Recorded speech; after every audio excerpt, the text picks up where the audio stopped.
Bismillahirrahmanirrahim. Assalamualaikum warahmatullahi wabarakatuh. Waalaikumsalam warahmatullahi wabarakatuh. Bagaimana nih kabarnya teman-teman semua? Alhamdulillah baik. Ibu bagaimana Bu kabarnya? Alhamdulillah baik. Oke.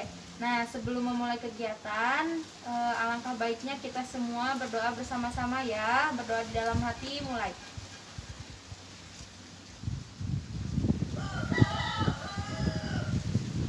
Doa selesai.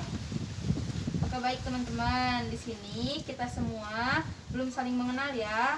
Nah supaya kita saling mengenal satu sama lain, kita memperkenalkan diri terlebih dahulu, mulai dari namanya siapa, kelas berapa, dan tempat tinggalnya di mana. Mau dari siapa dulu? Jadi saya Bu. Boleh.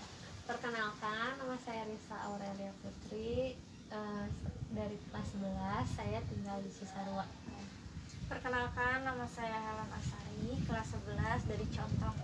Perkenalkan, nama saya Nira Destiani, kelas 11, tinggal di Cisarua. Oke, sekarang giliran ibu ya. Perkenalkan, nama ibu Tasya Malihatul Jana, panggil saja ibu Tasya. Tempat tinggal ibu di Cimahi.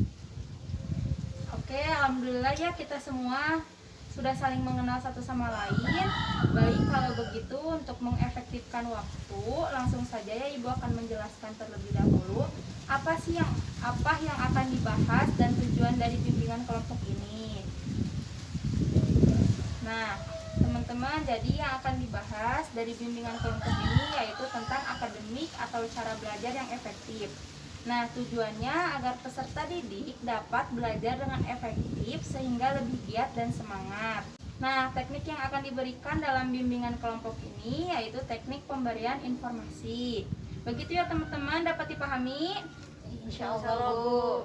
Oke, kalau begitu langsung saja ibu di sini akan memberitahu dulu nih kepada teman-teman apa sih yang dimaksud dari belajar itu sendiri.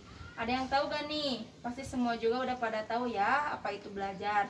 Ada yang mau memaparkan atau menjelaskan gak nih? Enggak Bu. Enggak. Oke, kalau gitu langsung saja ibu jelaskan ya. Jadi belajar merupakan suatu proses atau upaya yang dilakukan setiap individu untuk mendapatkan perubahan tingkah laku baik dalam bentuk pengetahuan, keterampilan, sikap dan nilai positif sebagai suatu pengalaman dari berbagai materi yang telah dipelajari. Kalau pembelajaran merupakan proses interaksi peserta didik dengan pendidik dan sumber belajar pada suatu lingkungan belajar. Dengan kata lain, pembelajaran adalah proses untuk membantu peserta didik agar dapat belajar dengan baik dan efektif. Nah, teman-teman, belajar tidak akan selamanya berjalan mulus ya, atau efektif. Seringkali ibu mendengar nih, bahkan pernah mengalami pembelajaran yang tidak efektif. Nah ya Bu, kan kalau misalkan nih aku juga sering Bu mengalami kayak masalah belajar gitu nggak efektif. Nah itu tuh Bu, faktor penyebab dari kita nggak efektif belajar itu apa ya Bu? Oke, jadi tadi belajar yang nggak efektif faktornya ya? Ya. Oke teman-teman, jadi ada beberapa faktor penyebab nih yang dapat mempengaruhi belajar menjadi tidak efektif. Yang pertama itu semangat belajar peserta didiknya yang kurang. Yang kedua, sarana belajar yang kurang atau tidak memadai.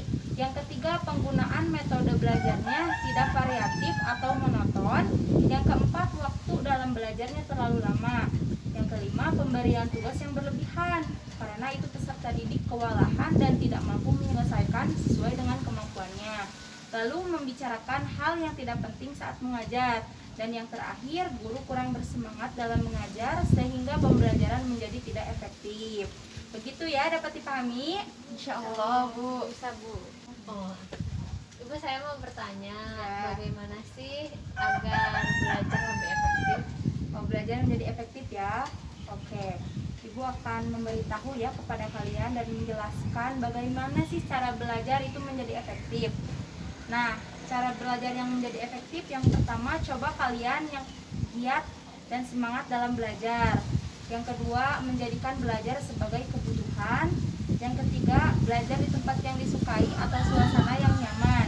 Lalu menyusun target belajar, belajar dengan disiplin, belajar dengan praktik, lalu berdiskusi berdiskusi dengan teman atau belajar bersama. Dan yang terakhir, kalau bisa carilah pendidik atau pengajar yang mengetahui semua materi yang disampaikan atau dipelajari agar pembelajaran bisa berjalan dengan efektif. Begitu ya teman-teman, dapat dipahami? Insya Allah bisa Bu. Oke, apakah ada yang ingin ditanyakan terlebih dahulu sebelum menutup kegiatan bimbingan kelompok ini? Tidak Bu. Tidak. Oke, alhamdulillah ya kalau teman-teman sudah paham. Semoga kalian semua dapat menerapkan cara belajar yang efektif yang tadi telah Ibu sampaikan dan jelaskan. Sebelum menutup kegiatan bimbingan kelompok ini, Ibu akan memberikan kesimpulan dari materi yang telah Ibu sampaikan tadi. Atau apakah ada teman-teman yang ingin menyimpulkan? Tidak. Oke, baik, kalau tidak ada langsung saja Ibu simpulkan. Jadi pendidikan bertujuan untuk meningkatkan kualitas manusia. Dalam rangka mencapai tujuan ini, para pakar pendidik telah berusaha merumuskan, mempelajari sistem pembelajaran. Salah satu di antaranya yaitu menyusun langkah-langkah untuk menciptakan pembelajaran yang efektif. Jadi belajar yang efektif adalah cara belajar yang sesuai dengan kondisi personal pembelajar, baik dari segi metode, penggunaan tempat, ataupun penggunaan waktu. Pembelajaran yang efektif merupakan salah satu faktor yang dapat menentukan keberhasilan proses dalam pembelajaran. Oke, baik kalau begitu sebelum menutup kegiatan bimbingan kelompok ini, alangkah baiknya kita semua mengucapkan hamdalah bersama-sama. Alhamdulillahirabbil alamin. Oke, Ibu ucapkan terima kasih kepada teman-teman yang telah menghadiri kegiatan bimbingan kelompok ini. Ibu tutup. Wassalamualaikum warahmatullahi wabarakatuh. Waalaikumsalam warahmatullahi wabarakatuh.